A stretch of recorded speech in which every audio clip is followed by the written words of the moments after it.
రవికి, మాస్టర్ రవి గారికి కూడా దేవుని నామములో వందనాలు తెలియజేస్తున్నాను. అలాగే కూడి వచ్చినటువంటి యువకులందరికీ, ఎందుకంటే ఈరోజు అందరి యువకులే నాకు కనిపిస్తున్నారు, చాలా సంతోషంగా ఉంది. ఇంతమంది యువకులు కూడి దేవుని మాటలు వినడానికి సాయంకాల సమయంలో మీ యొక్క పనులను పక్కన పెట్టుకొని దేవుని మందిరంలోనికి వచ్చి దేవుని మాటలు వినడానికి మీరు చూపిస్తున్న ఆసక్తిని బట్టి మీ అందరికీ కూడా దేవుని నామంలో శుభములు తెలియజేస్తూ ఉన్నాం. ఒకసారి దావీదు కీర్తన 122వ కీర్తన, బైబిల్లో ఉన్న వాళ్ళందరూ తెరవండి. బైబిల్ మనకి జీవాన్ని ఇస్తుంది. అసలు ఈరోజు మేము ఇక్కడికి రావడానికి ముఖ్య కారణం ఏంటంటే, మేము గిద్యోను సంస్థకు పనిచేస్తాం. గిద్యోను సంస్థ అనేది ప్రపంచంలో 200 దేశాల్లో పనిచేస్తున్నటువంటి సంస్థ. ఇది ఏ డినామినేషన్కో ఏ చర్చ్కో సంబంధించింది కాదు. మా యొక్క ఉద్దేశం ఏంటయ్యా అంటే, ముఖేష్ అంబానీ యొక్క ఉద్దేశం ఏంటయ్యా అంటే 2020కి ఒక విజన్ ఉంది ఆయనకి. అంబానీ అందరూ తెలుసు కదా, జియో అధినేత. ఆయన ఉద్దేశం ఏంటంటే 2020 కల్లా ప్రతి ఒక్కరి చేతుల్లో జియో ఫోన్ ఉండాలట. అది ఆయన ఉద్దేశం. ప్రతి ఒక్కరి ఫోన్లో, ప్రతి ఒక్కరి చేతుల్లో జియో ఫోన్ ఉండాలన్నది అంబానీ ఉద్దేశం. కానీ గిద్యోను సంస్థ అయినటువంటి మా యొక్క ఉద్దేశం ఏంటయ్యా అంటే, ప్రతి ఒక్కరి చేతుల్లో దైవ గ్రంథం బైబిల్ ఉండాలన్నది మా యొక్క ఉద్దేశం. అందుకే మేము ఏ చర్చికి వెళ్ళినా, ఎక్కడికి వెళ్ళినా, ఏ ఊరు వెళ్ళినా కొన్ని బైబిల్స్ తీసుకొని వెళ్ళి అందరికీ ఉచితంగా పంచిపెడతాం. చనిపోతున్న వారికి, నశించిపోతున్న వారికి, దేవునికి దూరమైనటువంటి వారికి, దేవుడంటే తెలియని వారికి తెలియజెప్పి ఆ బైబిల్ వారికి ఉచితంగా ఇచ్చి వారిని దేవుని యొక్కకు నడిపించాలన్నది మా గిద్యోను సంస్థ యొక్క ముఖ్య ఉద్దేశం. అలాగనే ఇది 200 దేశాల్లో పనిచేస్తున్నటువంటి సంస్థ. ఈ రోజున మా గిద్యోను, ఈ ఆంధ్ర రాష్ట్రంలో ఉన్నటువంటి గిద్యోను మెంబర్స్ అందరూ కూడా రేపు ఎల్లుండి మీ కర్నూలు పట్టణంలోనే స్టేట్ కన్వెన్షన్ జరిపించుకుంటున్నాం. రాష్ట్ర వ్యాప్తంగా ఉన్నటువంటి దాదాపు 1000 నుంచి 2000 మంది దాకా రేపు ఆ యొక్క కన్వెన్షన్కి వచ్చి రేపు ఎల్లుండి ఆ కన్వెన్షన్లో పాల్గొని ఆధ్యాత్మికంగా వారు బలపడి తిరిగి వెళ్ళి వారి పరిచర్య చేయడానికి ప్రతి సంవత్సరం జులై నెలలో ఈ 2 రోజులు స్టేట్ కన్వెన్షన్ జరుగుతాం. ఆ ఉద్దేశంతో ఈ రోజు మేము కర్నూలు రావటం జరిగింది. అలాగనే కర్నూలు వచ్చిన తర్వాత 14 సంవత్సరాల క్రితం నాకు పరిచయం అయినటువంటి ప్రియమిత్రుడు, నా సహోదరుడు, దైవజనుడు, దేవుని చేత అధికంగా వాడబడుతూ మరి ముఖ్యంగా యువకులైనటువంటి మిమ్మల్ని యువకులను దేవుని మార్గంలో నడిపిస్తున్నటువంటి రవి నన్ను ఆహ్వానించి గురువారం ఈవినింగ్ మా మందిరంలో మాకు కొద్దిసేపు దేవుని వాక్యాన్ని అందించమని ఆహ్వానించడం జరిగింది. ఆ ప్రకారమే ఈరోజు మీ మధ్యకు వచ్చి మీ మధ్య ఈ యొక్క సేవ చేయడానికి దేవుడు నాకు ఈ మధ్య అవకాశాన్ని ఇచ్చాడు. అందుకు దేవునికి కృతజ్ఞతాస్తుతులు చెల్లిస్తున్నాం. మనము దేవుని సన్నిధికి వస్తున్నామంటే మన చేతిలో ఏముండాలి? బైబిల్ ఉండాలి. అది మనల్ని నడిపిస్తుంది, అది మనల్ని ఉజ్జీవింపజేస్తుంది, అది మనకు ధైర్యాన్ని ఇస్తుంది, అది మనకి జ్ఞానాన్ని ఇస్తుంది, అది మనకు నెమ్మదిని ఇస్తుంది. బైబిల్లో ఇన్ని ఆశీర్వాదాలు ఉన్నాయి. ఎందుకంటే బైబిల్ తీసుకురాకుండా దేవుని మందిరానికి రావడం కూడా రాకూడదు, రావద్దు అని నేను చెప్తున్నాను. అది మన చేతిలో ఉంటే దేవుని శక్తి, దేవుని సన్నిధి మనకు తోడుగా ఉన్నాయి. కాబట్టి ప్రతి ఒక్కరు దేవాలయానికి వచ్చేటప్పుడు సిగ్గుపడకుండా దేవుని వాక్యాన్ని, దేవుని గ్రంథాన్ని పట్టుకొని దేవాలయానికి వచ్చి ఆయన ఆరాధించడం మంచిది, ఆశీర్వాదానికి కారణమవుతుంది. ఈరోజు బైబిల్ గ్రంథంలో ఉన్న వారందరూ తెలిసి 122వ సంకీర్తన మొదటి వచనాన్ని చదువుకుందాం. 122వ సంకీర్తన మొదటి వచనం చదవండి. ఎవరైనా చదవండి.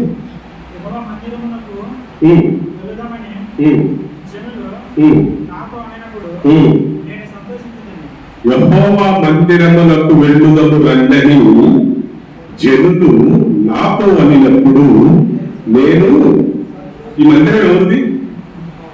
ఎవరి మందిరం అని వస్తున్నాం మనం ఎక్కడికి? దేవుని మందిరం. దేవుడు అంటే ఎవరు?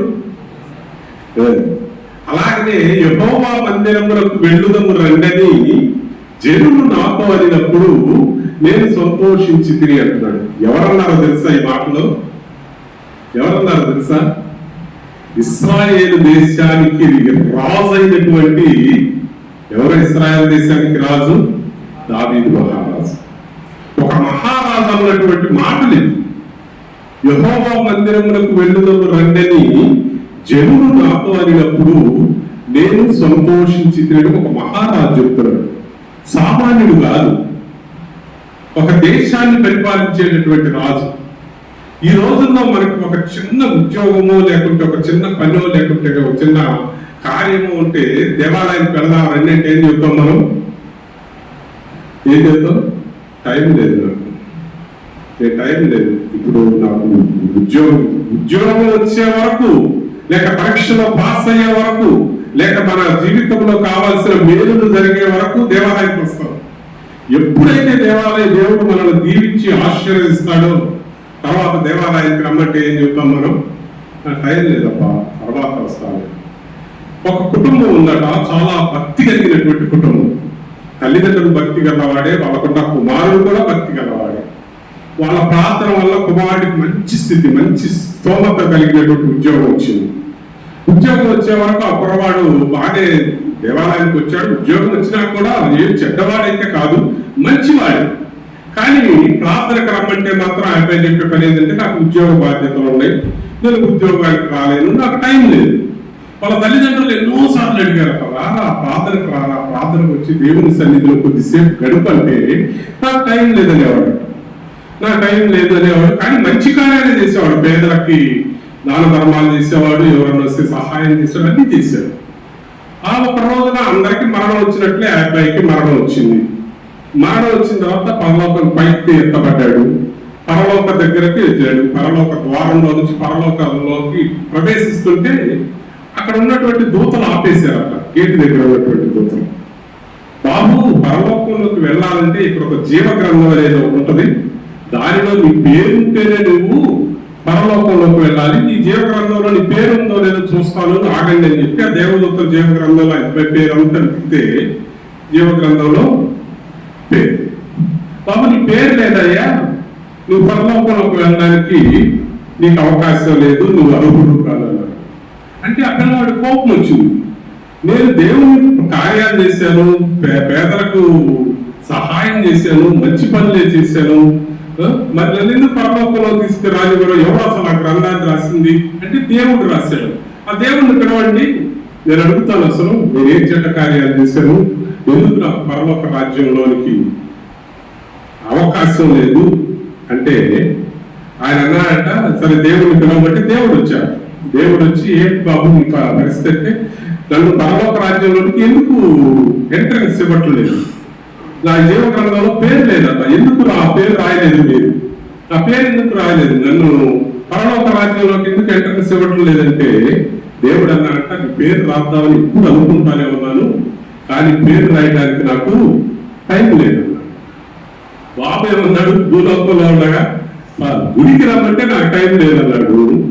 ఆ దేవుడు అంటున్నాడు, నీ పరలోక రాజ్యంలో ఎంట్రన్స్ కి నీ పేరు రాద్దామంటే నాకు టైం లేదు, అందుకే నేను రాయలేదు అన్నాడు. కాబట్టి దేవునికి ఇవ్వవలసినటువంటి సమయాన్ని మనం దేవునికి ఇవ్వాలి. ఇక్కడ మహారాజు, ఇశ్రాయేలు దేశానికి మహారాజు అయినటువంటి దావీదు మహారాజు అంటున్నాడు, యెహోవా మందిరమునకు వెళ్ళుదము రండని జనులు నాతో అనినప్పుడు నేను సంతోషించి తిన్నాను. ఈరోజు మీ అందరికి ఒక ప్రశ్న వేస్తాను, ఎందుకంటే మీరందరూ యువకులు. ఇది మీకు చాలా ప్రీషియస్ టైం. ఎందుకంటే గ్రౌండ్కి వెళ్ళేవాడు గ్రౌండ్కి వెళ్తారు, బజార్కి వెళ్ళేవాళ్ళు బజార్కి వెళ్తారు, చదువుకునేవాళ్ళు చదువుకోవచ్చు, టైం ఇది. కానీ మీరందరూ కూడా ఆ సమయాన్ని పక్కన పెట్టి, ఆ పనులన్నీ పక్కన పెట్టి దేవుని మందిరంలోనికి వచ్చి దేవుని మాటలు వింటున్నారు. ఏముంది ఈ దేవుని మందిరంలో? ఈరోజు మీరు నాకు చెప్పాలి, ఎందుకు మీ సమయాన్ని పక్కన పెట్టి, మీ పనులన్నీ పక్కన పెట్టి దేవాలయానికి వచ్చారు? దేవుని కోసం ఎందుకు ఒక గంట సేపు దేవుని మందిరంలో మీరు సమయాన్ని గడిస్తున్నారు? దేవుని పని కోసం ఎందుకు మీకు ఉన్న కానుకలే మీరు దేవుడికి సమర్పిస్తున్నారు? మీ దేవుని పని కోసం, ఈ దేవుని మందిరపు పని కోసం మీరు ఎంతో శ్రమపడి ఉంటారు, ఎంతో కష్టపడి ఉంటారు, ఎన్నో త్యాగాలు కూడా చేసి ఉంటారు. ఎందుకు? ఏముంది దేవుని మందిరంలో? ఎందుకు మీరు రోజు ప్రార్థన చేస్తున్నారు? ఎందుకు మీరు దేవాలయానికి వస్తున్నారు? వస్తున్నారా? రోజు ఆదివారం, ప్రతి ఆదివారం దేవాలయానికి వస్తున్నారా లేదా? ప్రతి గుడికి మందిరానికి వస్తున్నారా? ఏముంది మందిరం? చెప్పాలి, ఏముంది? ఎందుకు వస్తున్నారు? ఆ ఇశ్రాయేలు దేశపు రాజు కూడా అంటున్నాడు, మందిరంలోకి వెళుదాం రండి అని జనులు నాతో అన్నప్పుడు నేను సంతోషించింది. అంత సంతోషం ఎందుకుంది ఆ రాజుకు కూడా? ఏముంది అసలు ఈ మందిరంలో? మహారాజే సంతోషించాడంటే ఈ మందిరంలో ఏదో ఉంటుంది. అందుకే మహారాజు అంటున్నటువంటి మాట, యెహోవా మందిరంలోకి వెళుదాము రండి అని జనులు నాతో అయినప్పుడు నేను సంతోషించింది. ఈ కీర్తనలన్నింటినీ 120వ కీర్తన నుంచి 134వ కీర్తనల వరకు యాత్రా కీర్తనలు ఉంటాయి. దాని మీద పైన రాసి ఉంటుంది చూడండి, యాత్రా కీర్తనలు ఉందా? యాత్రా కీర్తనలు అంటే ముందు మనకు ఒక క్లారిటీ రావాలి. యాత్రా కీర్తనలు అంటే ఇశ్రాయేలీయులు ఎక్కడ యాత్ర చేశారో మీ అందరికీ తెలుసా? ఎక్కడ చేశారు? ఈజిప్ట్ నుంచి కానాను వరకు యాత్ర చేశారు. 40 సంవత్సరాలు నడిచారు. కానీ అప్పుడు పాడిన పాటలు కాదు యాత్రా కీర్తనలు. అంటే ఇశ్రాయేలీయులకు ఒక కట్టడం. ఏంటంటే ఆ కట్టడి అంటే, ఒక్కసారి బైబిల్ గ్రంథంలోనికి రండి. ద్వితీయోపదేశ కాండం 16వ అధ్యాయం 16వ వచనాన్ని ఒకసారి చూడండి. ద్వితీయోపదేశ కాండం 16వ అధ్యాయం 16వ వచనం.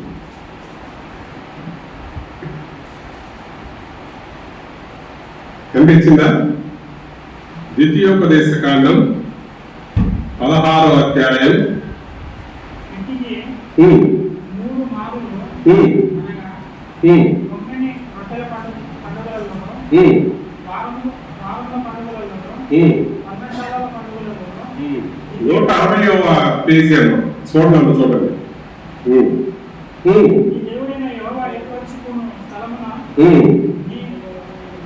మీ మగవారందరూ ఆయన సన్నిధిని కనబడవలను. ఏటికి 3 మారులు అనగా పొంగటి రొట్టెల పండుగలోను, వారముల పండగలోను, పర్ణశాల పండగలోను మీ దేవుడైన యెహోవా ఏర్పరచుకున్న స్థలమున మీ మగవారందరూ కనబడవలను. ఇశ్రాయేలీయులకి ఒక పద్ధతి ఉంది. ఏంటయ్యా ఆ పద్ధతి అంటే, సంవత్సరానికి 3 పండగల రోజు ఖచ్చితంగా ప్రతి మగవాళ్ళు ఆ యొక్క యెరూషలేము పట్టణంలో, ఆ యెరూషలేము దేవాలయంలో దేవుణ్ణి ఆరాధించాలి. ప్రతి మగవాళ్ళు సంవత్సరానికి 3 పండుగలు. వారముల పండగ, ఏమేమి పండుగలు ఉన్నాయి అక్కడ? పొంగని రొట్టెల పండగ, వారముల పండగ, పర్ణశాల పండగ. ఈ 3 పండుగలప్పుడు ఇశ్రాయేలీయులు కంపల్సరిగా మగవాళ్ళందరూ వచ్చి యెరూషలేము దేవాలయంలో దేవుణ్ణి ఆరాధించాలి.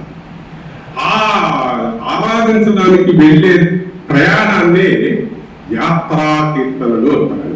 ప్రతి సంవత్సరం వారు ఎక్కడెక్కడి నుంచో, యెరూషలేములో ఉన్న పట్టణంలో ఉన్నటువంటి మగవారే కాదు, ఆ యోధా దేశంలో, ఇశ్రాయేలు దేశంలో ఉన్నటువంటి ప్రతి యోధులు, ప్రతి ఇశ్రాయేలు మగవారు సంవత్సరానికి 3 సార్లు ఆ యెరూషలేము పట్టణానికి వెళ్ళి ఆ యెరూషలేము పట్టణంలో ఉన్నటువంటి దేవుని ఆరాధించడం వారికి ఆనవాయితీ, వారి కట్టడి, దేవుడు వారికి పెట్టినటువంటి కట్టడి.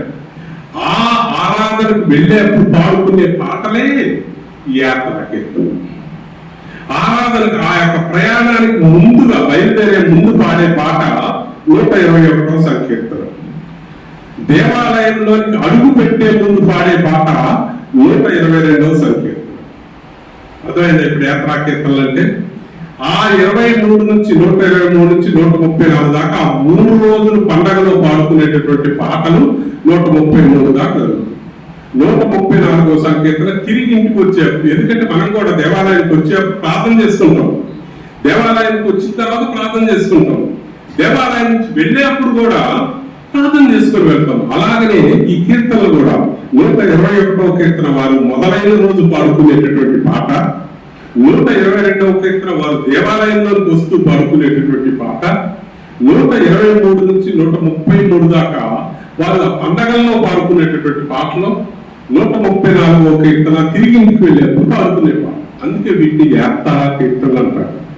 ఈ 122వ కీర్తన ఎవరు రాశారా అంటే దావీదు మహారాజు రాశాడు. రాస్తూ అంటున్నాడు, ఆయన యొక్క అనుభవాన్ని చెప్తున్నాడు.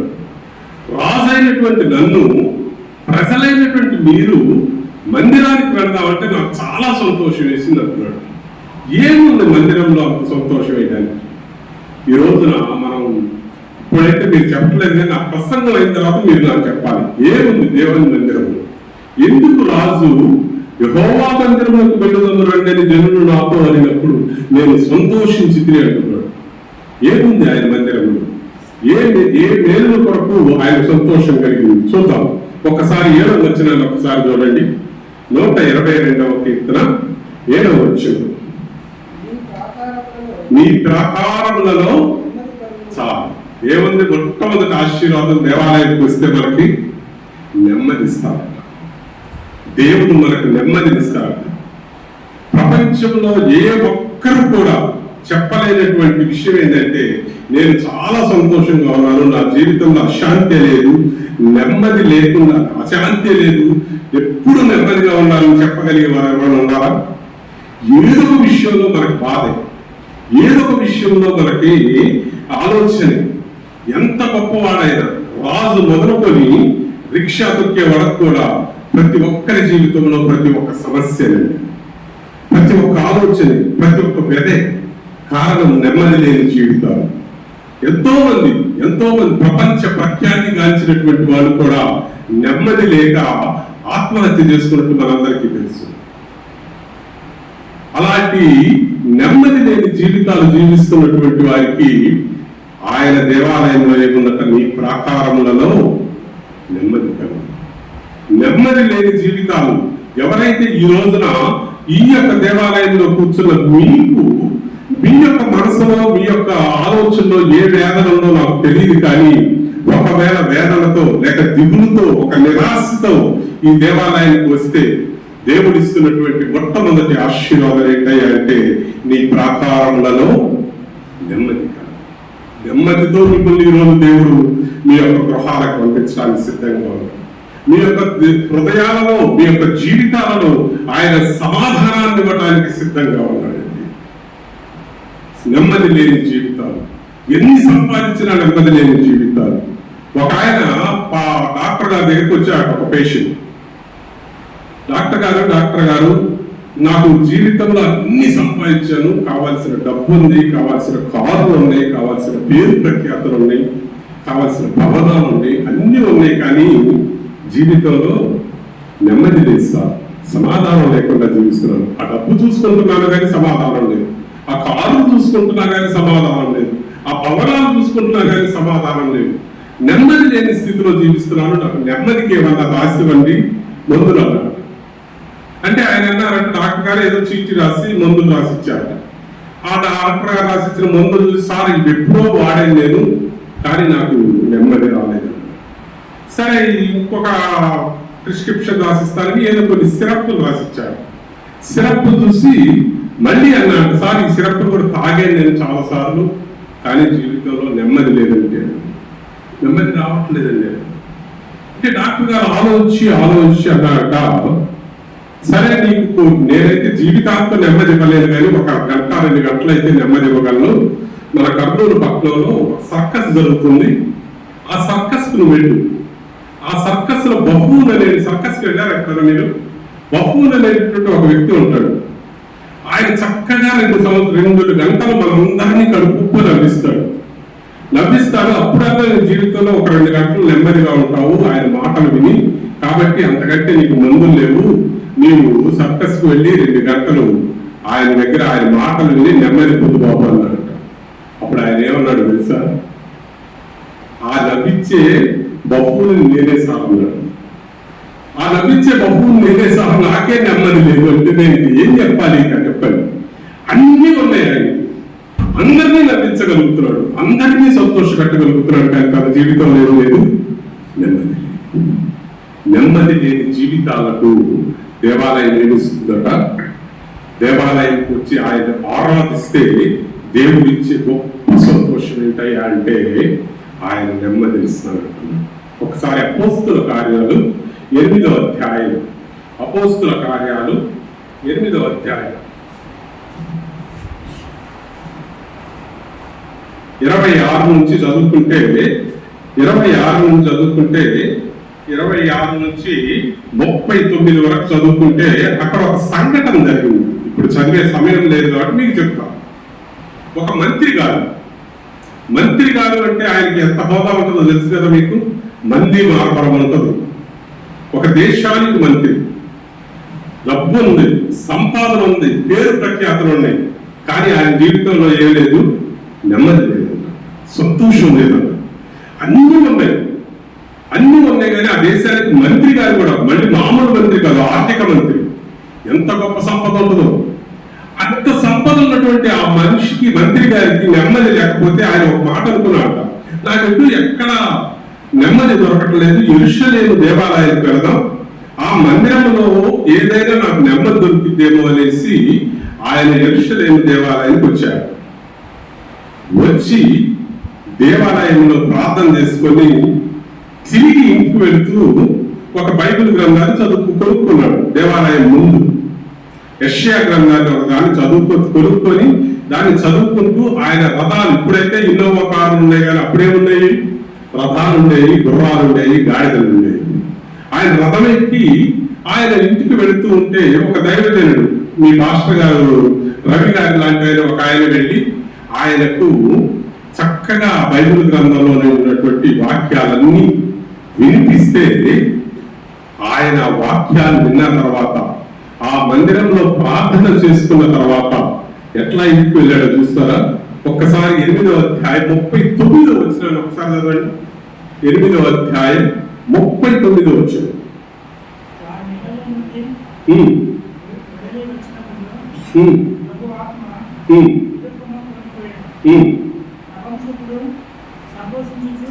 ఎట్లా వెళ్ళాడట ఇంటికి? ఎట్లా వెళ్ళాడు? సంతోషించుతూ ఇంటికి వెళ్ళాడు. ఎట్లా వచ్చాడు దేవాలయానికి రావడానికి?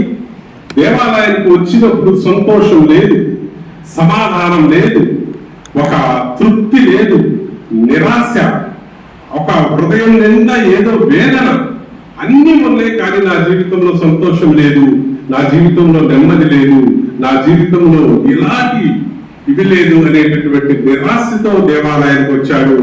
దేవుణ్ణి ఆరాధించాడు, దేవుణ్ణి ప్రార్థించాడు, దేవుని వాక్యాన్ని చదివాడు. ఎలా వెళ్ళాడు ఇంటికి? సంతోషం. నేను చెప్తున్న మాటలుగా బైబిల్లో ఉన్నటువంటి మాట. సంతోషంతో, నెమ్మదితో ఇంటికి వెళ్ళాడు. ఇప్పుడు చెప్పండి, సంతోషంతో ఇంటికి వెళ్ళాడు. ఆ దావీదు మహారాజు అంటున్నాడు, యెహోవా మందిరములకు వెళ్ళుదను రండి జనులు నాతో అన్నప్పుడు నేను సంతోషించి తిని అంటున్నాడు. ఏముంది మందిరంలో? మొట్టమొదటి ఆశీర్వాదం. ఆయన మందిరానికి వస్తే ఏం దొరికింది మనకి? సంతోషం. ఆయన మందిరానికి వస్తే నెమ్మది దొరుకుతుంది. ఆయన మందిరంలో మనం పోగొట్టుకున్నటువంటి నెమ్మది, మన జీవితాల్లో లేనటువంటి నెమ్మది, మనం కొనుక్కోలేనటువంటి నెమ్మది ఆ యొక్క దేవాలయ మందిరంలో మనకు దొరుకుతుంది. అందుకే మహావాజు అంటున్నాడు, ఆయన మందిరంలోకి వెళ్ళుదము రండని జనులు నాతో అనినప్పుడు నేను సంతోషించాను.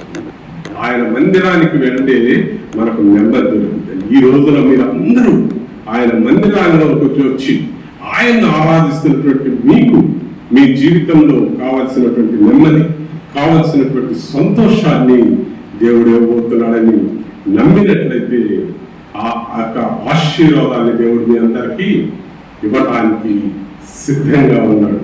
2వ ఆశీర్వాదాన్ని కూడా చూద్దాం. అదే 7వ వచనాన్ని మళ్ళా చదవండి. 7వ వచనం,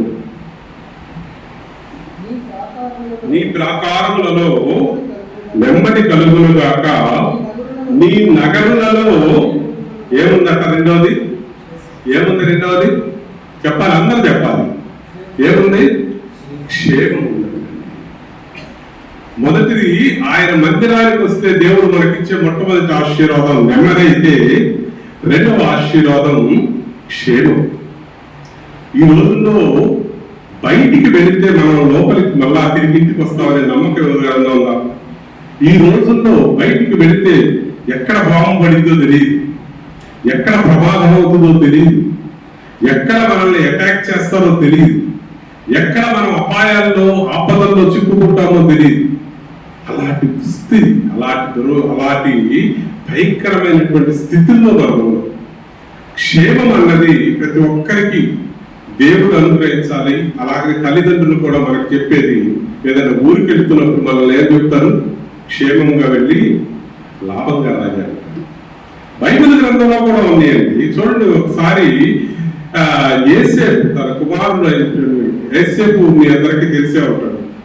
ఆయన తండ్రి గారైనటువంటి యాకోబు వాళ్ళ అన్నలు గొర్రెలు కాచుకుంటుంటే వాళ్ళ అన్నల దగ్గరికి యేసేపును పంపుతాడు. పంపి ఆ అన్నలు క్షేమంగా ఉన్నారేమో, గొర్రెలు క్షేమంగా ఉన్నాయేమో ఒకసారి కనుక్కొని రారా అనేసి వారి క్షేమ సమాచారం తెలియడానికి యేసేపును అన్నల దగ్గర పంపుతాడు తండ్రి. అలాగే దావీదు తండ్రి గారు కూడా వాళ్ళ అన్నలు యుద్ధ రంగంలో ఉంటే ఆ యుద్ధ రంగంలో వాళ్ళు ఎలా ఉన్నారో వారి క్షేమం తెలుసుకొని రారా అని దావీదు తండ్రి అయినటువంటి యెషయా కూడా దావీదును యుద్ధ రంగానికి పంపించారు. క్షేమం అంత అవసరం. ఇప్పుడైతే మనకి టెలిఫోన్, ఈ సెల్ ఫోన్ వచ్చి మనం అన్ని మెసేజ్లన్నీ వాట్సాప్ లో పెడుతున్నాం. కానీ మా చిన్నప్పుడు, మరి మీకు తెలుసో తెలీదో కానీ, మేము కాలేజీలో చదువుకునేప్పుడు, మేము దూరంగా ఉన్నప్పుడు మా తల్లిదండ్రులు ఒక లెటర్స్ రాసేవాడు, ఉత్తరాలు రాసేవాడు. మాకు అప్పుడు ఫోన్లు లేవు కాబట్టి అప్పుడు ఉత్తరాలను పంపించేవాడు. ఉత్తరాలు రాసే అప్పుడు మొట్టమొదటి మాట ఏం రాస్తారో తెలుసా? మేమందరం ఇక్కడ క్షేమంగా ఉన్నాం, నీవు కూడా అక్కడ క్షేమంగా ఉన్నావని తలుస్తూ ఉన్నావు. క్షేమం ప్రతి మనిషికి ఏమి కావాలి అంటే, ప్రతి మనిషి కోరుకునేది ఏంటంటే, ప్రతి ఒక్కరూ మనల్ని ఆశీర్వదించేది ఏంటంటే క్షేమంగా ఉన్నాం. ఆ క్షేమం ఎక్కడ దొరుకుతుందట? నీ నగరములలో నెమ్మది కలదు, నీ ప్రాకారములలో క్షేమం ఉంది. నీకు క్షేమం కావాలి అంటే నువ్వు ఎక్కడికి రావాలి? సినిమా కాదు, టీవీ ముందు కాదు, ఫ్రెండ్స్ దగ్గర కాదు, లేకుంటే నీకు తెలిసినటువంటి పెద్దవారి దగ్గర కాదు. నీకు క్షేమము కావాలంటే బైబిల్ గ్రంథం చెప్తుంది ఏంటంటే, నీ నగరములలో క్షేమముందును గాక. యెహోవా మందిరములకు వెళుదము రండి జనులు నాతో అన్నప్పుడు నేను సంతోషించింది నేను రాదు. ఎందుకన్నాడయ్యా అంటే, ఆ యొక్క మందిరంలో నెమ్మది ఉంది, ఆ యొక్క మందిరంలో రెండోదేముంది? క్షేమం. సమూయేలు మొదటి గ్రంథంలో చూస్తే హన్నా అనేటటువంటి ఒక స్త్రీ కనపడుతుంది. ఆ యొక్క కుటుంబాన్ని మనం జ్ఞాపకం చేసుకుంటే, హన్నా భర్త పేరు ఎల్కానా. ఎల్కానాకి ఇద్దరు భార్యలు ఉన్నారు. ఒకరు హన్నా, రెండో ఆమె పెనిన్నా. ఇద్దరు భార్యలు ఉన్నారు.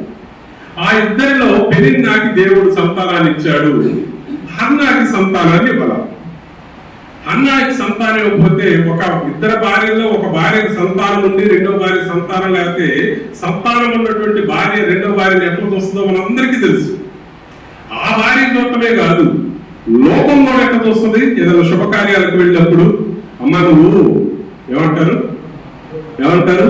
వడ్రాలమ్మ, నువ్వు వద్దులే, అక్షంతలే బాకు, నీకు పిల్లలు లేదు కదా అనేసి ఆమె అన్ని విధాలైనటువంటి అవమానాలు పడుతూ జీవిస్తుంది అన్న. అలాంటి హన్న ఒక రోజున సమూయేలు మొదటి గ్రంథంలో చూస్తే అక్కడ మనకు కనిపిస్తుంది. ఒకసారి దేవాలయానికి వచ్చింది, షీలో దేవాలయానికి వచ్చింది. షీలో దేవాలయానికి వచ్చి అక్కడ దేవుని సన్నిధిలో కన్నీరు విడుస్తూ ప్రార్థన చేస్తుంది. ఏం ప్రార్థన చేస్తుందయ్యా అంటే, దేవా నన్ను జ్ఞాపకం చేసుకో, నాకున్నటువంటి అవమానాలు నీకు తెలుసు, నాకున్న అవసరత నీకు తెలుసు, నాకున్న అక్కర ఏంటో నీకు తెలుసు.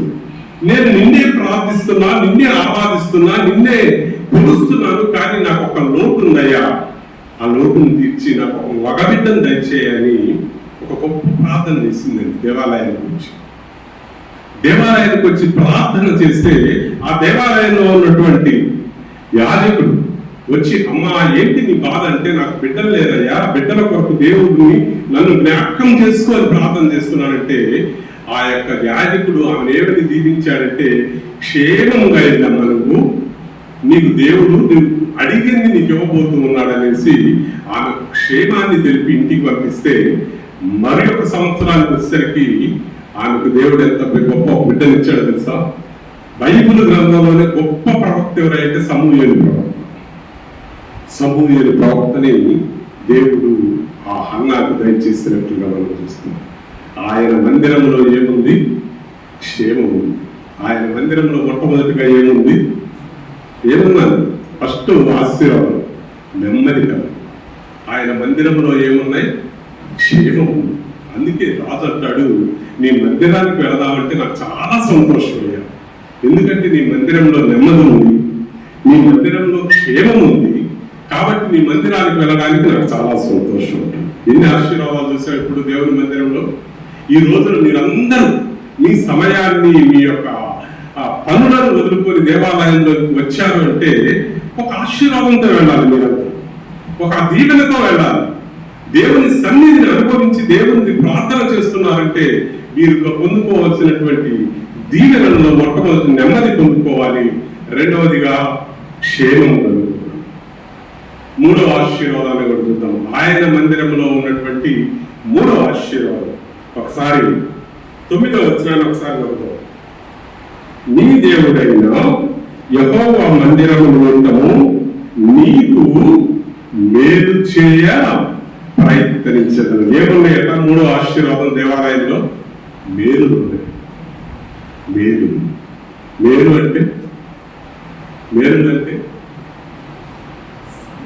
అంటే ఆశీర్వాదం, క్షేమ, శుభము, అవన్నీ దేవాలయంలో ఉన్నాయి. ఎవరైతే దేవాలయానికి వచ్చి ప్రార్థన చేస్తారో వారి జీవితంలో దేవుడు ఇచ్చేటటువంటి మూడో ఆశీర్వాదం ఏంటంటే నీకు మేలు చేయ ప్రయత్నం చేస్తుంది. ఏ విషయం గురించి ఈరోజు నువ్వు ఆరాధనలో కూర్చున్నావు, ఏ మేలు కొరకు ఎదురు చూస్తున్నావు? ప్రతి ఒక్కరూ ఒక మేలు కొరకు ఎదురు చూస్తారు. స్టూడెంట్స్ అయినటువంటి మీరు మరి ఎక్కువగా నాకు పరీక్షల్లో విజయాన్ని అయ్యా, లేక నాకు స్పోర్ట్స్ లో మంచి అథ్లెటిక్స్ గా ఒక మంచి స్పోర్ట్స్ వల్ల నన్ను మార్చయ్యా, లేక ఒక మంచి ఉద్యోగాన్ని దయచేయ్యా, లేక ఒక మంచి భవిష్యత్తుని పోయ్యా, ఆ మేలు నాకు దయచేయని ప్రతి దినము మీరు దేవాలయంలో ప్రార్థన చేస్తున్నారా లేదు? ఆ మేలును మీకు రావాలి అంటే, ఆ మేలును మీకు దొరికే స్థానం ఏదయ్యా అంటే యెహోవా మందిరములకు రండి జనులు నాతో అనినప్పుడు నేను సంతోషించింది మహారాజు అనటానికి కారణం ఏంటయ్యా అంటే ఆయన మందిరంలో ఏముంటాయట? నెమ్మది ఉంటుందట, రెండవది క్షేమం ఉంటుందట, మూడవది మేలులు ఉంటాయి. ద్వితీయోపదేశ దినవృత్తాంతాల గ్రంథంలో ఒక రాజు ఉన్నాడు. అక్కడ యెహోషాపాతు అని 20వ అధ్యాయం చూస్తే యెహోషాపాతు అని ఒక రాజు కనబడతాడు. ఆ ఒక్క రాజు మీదకి ఒకసారి 3 రాజులు కలిసి వచ్చారు యుద్ధానికి. ఈయన ఒకే రాజు, 3 రాజులు, బలవంతులైనటువంటి రాజులు 3 వచ్చారు. 3 వచ్చి ఆయన రాజ్యాన్ని చుట్టుముట్టి ఆయన మీద యుద్ధం ప్రకటిస్తే ఆయన ఏం చేశాడయ్యా అంటే వారి మీద యుద్ధానికి వెళ్ళటానికి ఆయన యుద్ధ రథాలు పట్టుకోలేదు, గుర్రాలను సిద్ధం చేయలేదు, సైనికులను సిద్ధం చేయలేదు. ఆయన చేసిన పని ఏంటంటే మీరు ఇంటికి వెళ్ళిన తర్వాత దినవృత్తాంతాలు 20వ అధ్యాయాన్ని చదవండి ఒకసారి.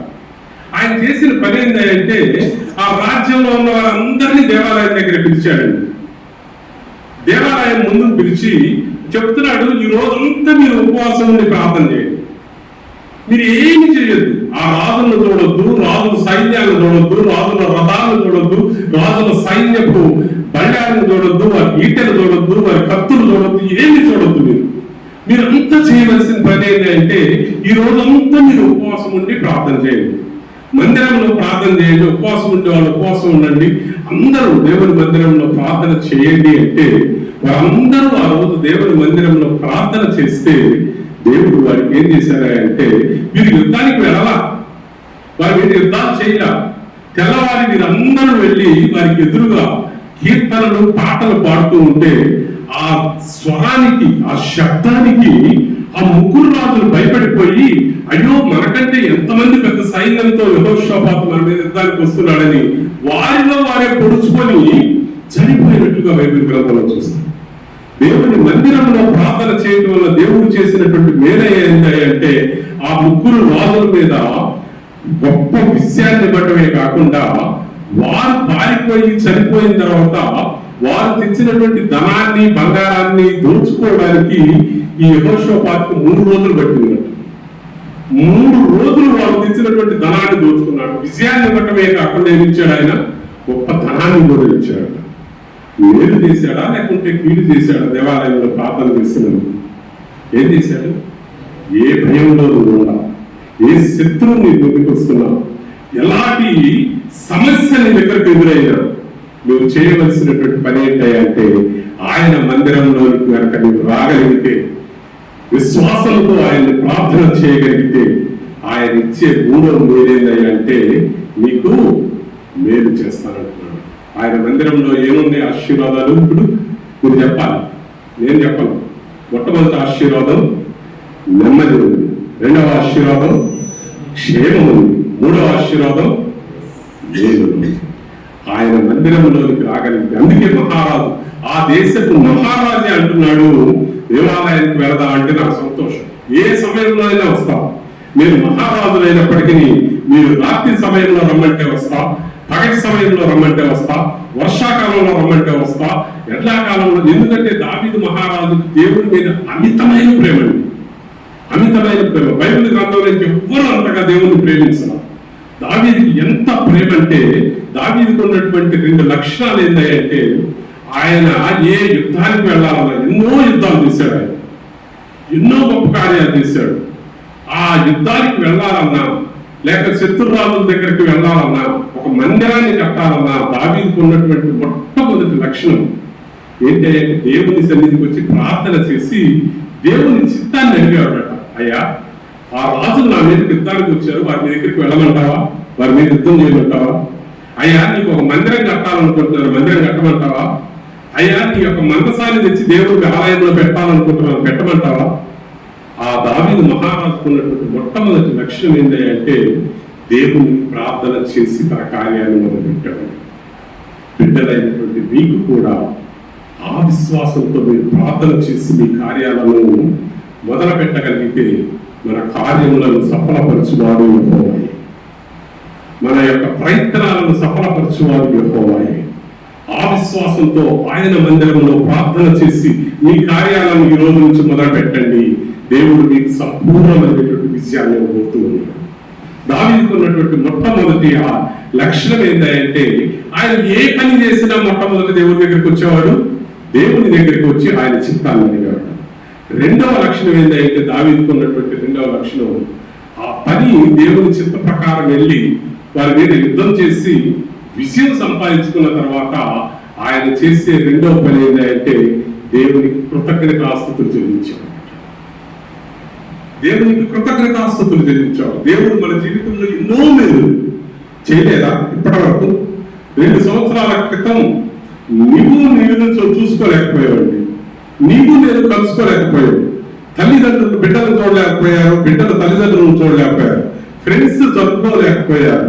అలాగనే ఒక ఇంటికి మనం వెళ్ళలేకపోయాం, ఒక ఇంటికి మనం రాలేకపోయాం. ఎవరన్నా మన ఇంటికి వచ్చినా భయమే, మనం ఒక ఇంటికి వెళ్ళినా కూడా భయపడ్డాం. అలాంటి విపత్కర పరిస్థితుల్లో దేవుడు మనల్ని కాచి కాపాడి ఒక సజీవ లెక్కలో మనకంటే ఎంతో గొప్ప వాళ్ళు ఈ లోకాన్ని విడిచి వెళ్ళిపోయారు, మనకంటే ఎంతో ధనికులు ఈ లోకాన్ని విడిచి వెళ్ళిపోయారు.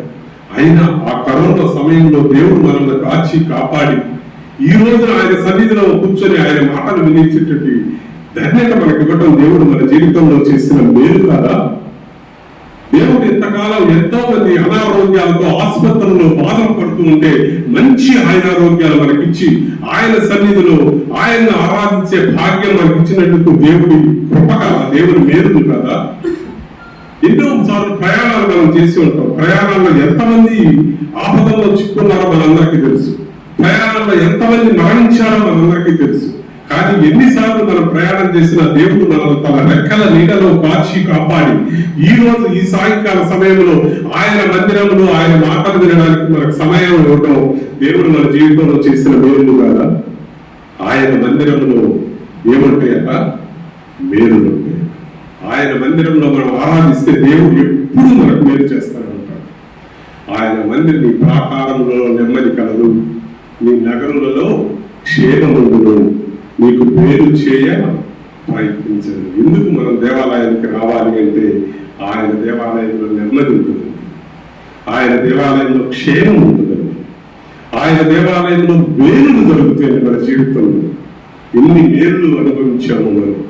అన్ని మేలులు అనుభవిస్తాం, కానీ ఒక్క కీడు జరిగినప్పుడు మనం అనేటటువంటి మాట ఏంటి? దేవుడు నన్ను మర్చిపోయాడబ్బా, అందరికి పాస్ చేసాడు కానీ నన్ను పాస్ చేయలేకపోయాడు.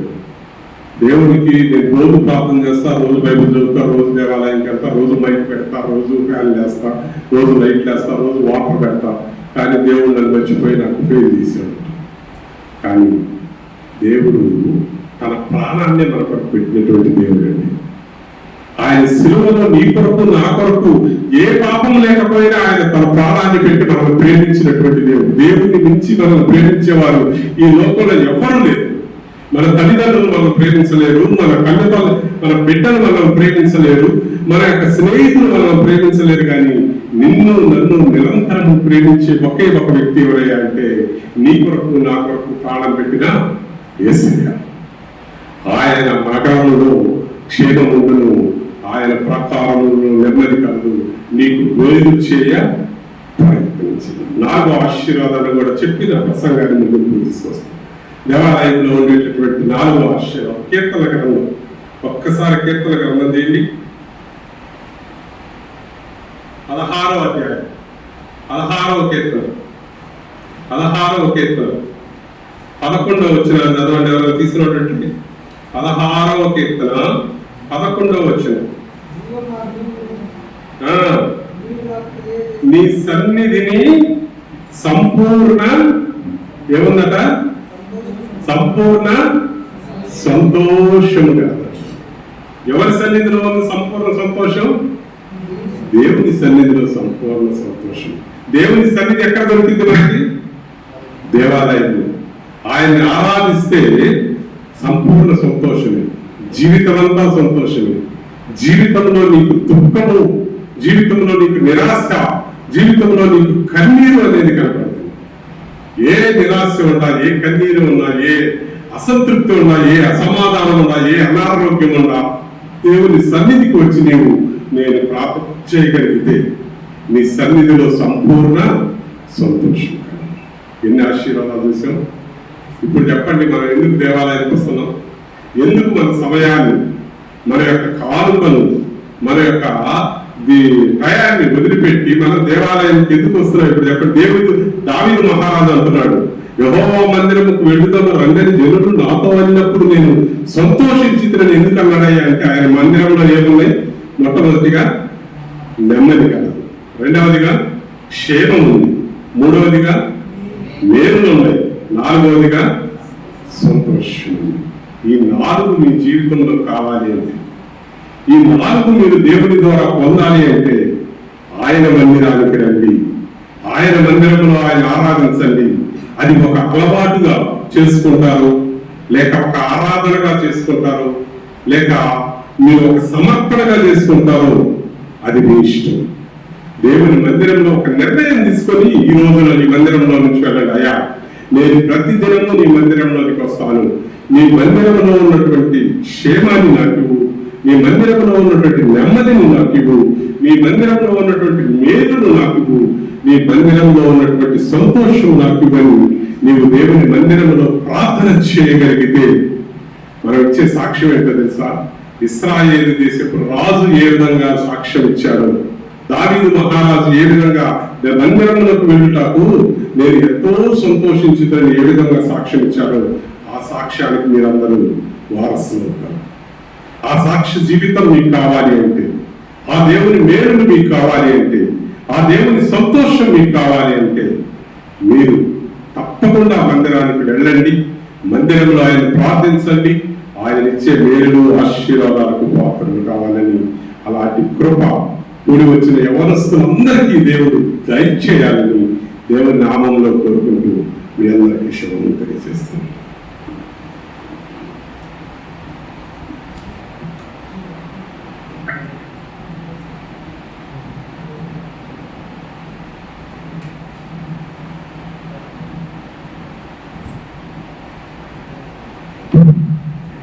హల్లెలూయా, హల్లెలూయా. ఆకలి అవుతుందా? హల్లెలూయా. చాలా మంచి వర్తమానం విన్నాం. నిజంగా ఈ దినాల్లో దేవుని మందిరంకు అనేక మంది రాలేకపోతున్నారు. మేలు, సంతోషము, సమాధానము దేవుని మందిరంలోనే దొరికితే ఎక్కడ దొరకదు. ఎంత మంచి వర్తమానం ఈరోజు మీరు విన్నారు. మీరు ఈరోజు ధన్యులు. దావీదులాగా దేవుని మందిరానికి మీరు ఈరోజు మీకు చాలా రికార్డ్స్ వర్క్ ఉంది, చదువుకునేది ఉంది, అయినా అన్ని పనులు పక్కన పెట్టేసి దేవుని సన్నిధికి వచ్చినారు కాబట్టి దేవుడు దాని ప్రతిఫలం మీకు ఇస్తాడు. హల్లెలూయా. దేవుడు మీకు మీ యొక్క చదువు పక్కన పెట్టేసుకొని ఈరోజు ప్రార్థనకు వచ్చారు. మీకు అందరికి ప్రత్యేకమైన వందనాలు. ప్రత్యేకంగా మరి ముఖ్యంగా మంచి వర్తమానం ఇచ్చినందుకు ప్రత్యేకంగా ధన్యవాదాలు. ఈ విద్యార్థులకు మంచి వర్తమానం అందించారు. చాలా చాలా వందనాలు. నిజంగా ఇది మా విద్యార్థులకు చాలా అవసరమైనది కాబట్టి ప్రతి ఆదివారము త్వరగా నేను ఎప్పుడైనా దేవుని మందిరానికి లేట్కి వచ్చాను. మీరు చెప్పండి, ఎప్పుడైనా ఒక్కరోజైనా మీకు తెలిసిన రోజులో నేను ముందుంటారా మీరు ముందుంటారా?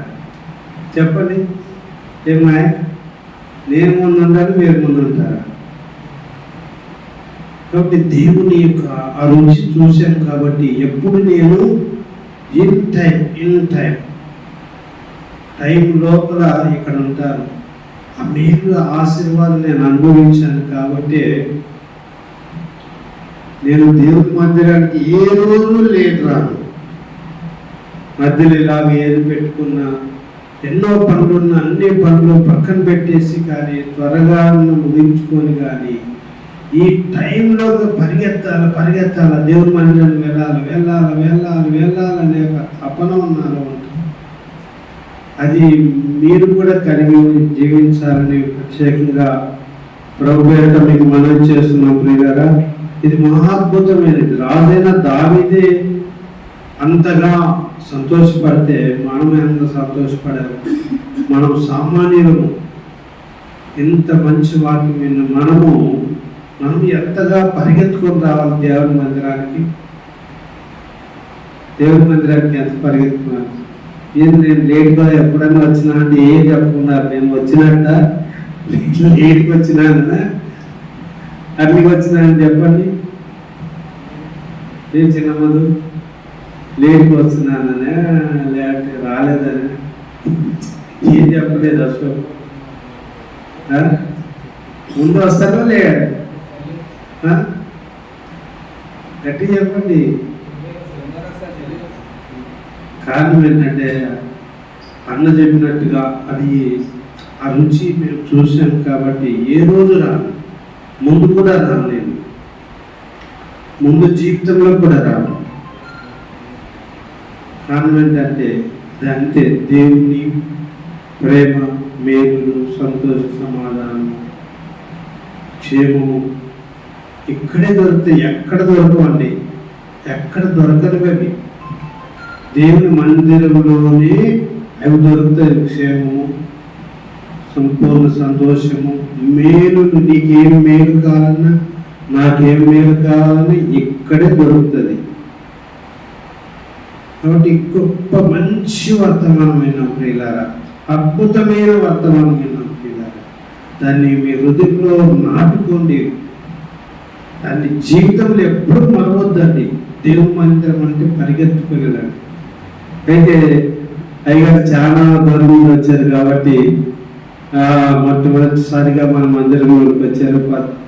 యెరూషలేములో మేమందరము ఆ యాత్ర ముగించుకున్న ఆ దినం నుంచి నేను ఎన్నోసార్లు రండి అన్న మా కర్నూలుకి రండి అన్న అని పిలిచాను. ఈరోజు రావడం జరిగింది. అయితే చిన్న సత్కారం చేయాలనుకుంటున్నాం. చాలాతో దయచేసి ఇక్కడికి వచ్చినట్లయితే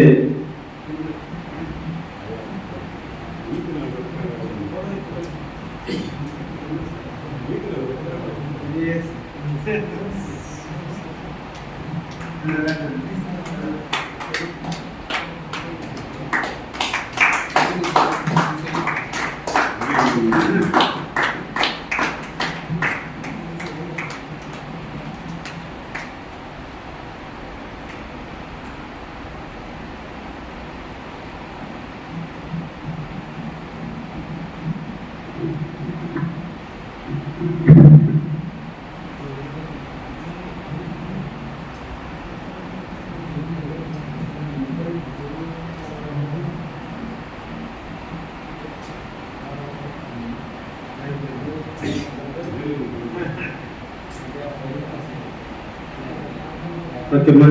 మీరందరూ ప్రతి ఆదివారం దయచేసి ప్రేమతో మీకు మనవి చేస్తున్నాను. రండి, దేవుని సన్నిధికి వస్తే మీరు దీవించబడతారు. కానీ రాకపోతే నష్టం జరుగుతుందండి. రాకపోతే నష్టం జరుగుతుంది. ఈ మీరు ఏ అంగట్లో దొరకవు. ఈ సంపూర్ణ సంతోషం ఏ అంగట్లో దొరకదు. ఈ సమాధానం ఎక్కడ దొరకదు, ఇక్కడే దొరుకుతుంది ఈ మందిరంలో. అందుకనే దావీదు మహారాజు అంత మంచి మాట అన్నాడు. పిలుస్తుంటే ఎంత సంతోషంగా ఉందండి అని అన్నాడు. ఓకే, ప్రార్థన చేసుకొని యొక్క ప్రార్థన కోరికను ముగించుకున్నాం. ప్రేమ కలిగిన తండ్రి, ప్రభు యేసు నీ కుమారుని నాయన మా మధ్యకు దూర ప్రాంతం నుంచి ఎంతో ప్రయాణం చేశాడు ప్రభా. ప్రయాణం చేశాడు, అలసిపోయినాడు. కానీ ప్రభా, ఏ మాత్రం అలసిపోయాను నేను అని చెప్పకుండా ఎంతో కారు ప్రయాణం చేసి వచ్చాను అని చెప్పకుండా, ఏమాత్రం నీ సేవను పక్కన నెట్టివేయకుండా ప్రభువా, నీవు నీ దాసును మా మధ్యకు వచ్చి అయినా మంచి వర్తమానము నాయన. నిజముగా ప్రభువా, నీ ప్రాకారములు నీ మందిరంలో ప్రభా ఎంత నెమ్మది ఉంది కదా నాయన. జీవం కలిగిన తండ్రి, అది అనేక మంది తెలుసుకోలేక నీ మందిరానికి రాలేకపోతున్నాడు. అయ్యో, నీ మందిరంలోనికి ఒక ఉద్యోగం వచ్చిన యవనస్తుడు ప్రభు మందిరం రండి తల్లిదండ్రులు పిలిచినా నాకు టైం లేదు అన్నాడు. ఆ పరలోకం వెళితే యేసు ప్రభువా, నీవు వచ్చినప్పుడు నిన్ను పిలిచినప్పుడు నీవు వచ్చి అయ్యా నీ పేరు అనేక సార్లు రాద్దామనుకున్నాను. కానీ అయ్యా నాకు సమయం లేకపోయిందన్నావు. అయ్యా మేమేది నిమిత్తామా అదే కోశాడు ప్రభా. ఇక్కడ టైం లేదు అన్నాడు ప్రార్థనకు పిలిస్తే. యేసు ప్రభా, నీవు కూడా అక్కడ టైం లేదయ్యా నీ పేరు రాయడానికి. జీవగ్రంథంలో నీ పేరు రాయలేకపోయానయ్యా టైం లేక అన్నాడు ఆయన. యేసు అలాంటి పరిస్థితి ఈ యవనస్తులకి రానియద్దు నాయన. యేసు ప్రభా, ఈ కొండ ప్రాంతంలో నాయన ఇప్పుడు రక్షణ పొందాలని నేను ఎంతో ప్రయాసపడుతున్నాను నాయన. ఇదిగో ఆదివారం నాయన తండ్రి, పేద విద్యార్థులు ప్రభా కానుక వేయడానికి కూడా కష్టంగా ఉంటుందని అనేక సంవత్సరాలుగా 14 సంవత్సరాలుగా కానుకలు కూడా తీయకుండా ప్రభా నీ సేవ చేస్తున్నవాడను ప్రభా. దేవా, ఈ యవనస్తుల కొరకే ప్రయాసపడుతున్నాను నాయన. రక్షించు, మారు మనసును అనుగ్రహించు. జీవ గ్రంథములో ఈ బిడ్డల పేర్లన్నీ రాయబడాలి ప్రభువా. కనికరించు యేసు, కనికరించు నాయన. యేసు కనికరించు తండ్రి, యేసు కనికరించు నాయన. చక్కటి వాక్యం అందించిన విధేన దాసులు ప్రభువా ప్రకాశం గారిని కూడా దీవించము, ఆశీర్వదించము నాయన. దాసుడు ప్రభా కుటుంబాన్ని వదిలి ఇక్కడ నాయన వచ్చిండగా ప్రభా ఆయన పరిచర్యను దీవించు. ప్రతి వ్యక్తి చేతిలో బైబిల్ ఉండాలని ఆశపడుతుంది. అంబానీ ఎలాగైతే నా జీవితం ప్రతి వారి చేతిలో ఉండాలని ఎలాగైతే వ్యాపారం చేశాడు ప్రభా, ఎలాగైతే పని చేశాడు ప్రభా, అలాగ నిబిడల్ని సేవలు చేస్తున్నారు. ప్రతి వారి చేతిలో ప్రభా జీవ గ్రంథము ఉండును గాక. యేసు నామములో జీవ గ్రంథము ఉండును గాక. త్వరగా జీవ గ్రంథం ప్రతి వారి చేతిలో చూచుదుమగాక. ప్రభువైన దేవా, నీ బిడ్డల ప్రయాసను దీవించు. ప్రభా, రేపు నేను పెద్ద కాన్ఫరెన్స్ ఉంది ప్రభా.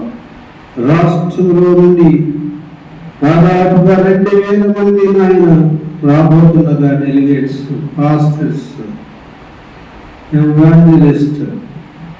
So many pastors are coming to different districts. Lord, please gather them. Please stay with them, Lord. You please lead the wonderful ministry, Lord. Those people are working so hardly. So many people distributing the Bibles, Lord. Their work is here. So many people read the Bible, Lord. ప్రభువైన యేసు, నీ బిడ్డల ప్రయాసను దీవించు, ఆశీర్వదించు. యేసు పరిశుద్ధ నామములో అడుగుచున్నాము తండ్రి. ఆమేన్. తండ్రి యొక్క ప్రేమ, కుమారుని యొక్క కృప, పరిశుద్ధాత్మ యొక్క నిత్య సహవాసము, సమాధానము, నెమ్మది ఇప్పుడు ఎల్లప్పుడూ సదాకాలము మనము దేవుని మందిరానికి సంతోషముగా పరిగెత్తుకుని వచ్చినట్లుగా పరిశుద్ధాత్మ దేవుడు మనందరికీ సహాయం చేయునుగాక. ఆమేన్. ఆమేన్. పిల్లలు అందరికీ వందనాలు. మీరందరూ మా ప్రత్యేకమైన కోరికకు ఆహ్వానించినప్పుడు మీకు అందరినీ చదువులో రికార్డింగ్ వరకు పక్కన పెట్టుకొచ్చి దేవుని వాక్యం నందుకు మీకు వందనాలు. ప్రతి ఆదివారం గుర్తుపెట్టుకోండి. ఉదయం 9:30 నుంచి 11:30 వరకు ఉంటుంది. దయచేసి అందరు రావాల్సిందిగా ప్రభుపేట మిమ్మల్ని అందరికీ కోరుతున్నాను. Thank you. అందరికీ వందనాలు.